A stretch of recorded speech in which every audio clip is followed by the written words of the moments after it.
alacağınız hədiyyə sizi gözlədiyiniz hədiyyə olmaya bilər. Amma məyus olmuruq.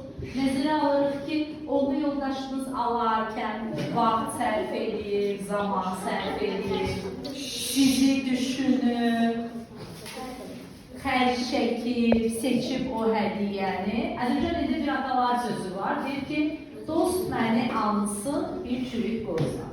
Yəni, çürük qoz olsa, dostumun mənə hədiyyəsidir, o məni düşünür edir. Ona görə də alacağınız hədiyyə əgər ürəyinizcə olmasa belə, məyus olur. Yaxşı mı? Bütün ərgələrinizi, sevgili və yoldaşınıza təşəkkür edirəm.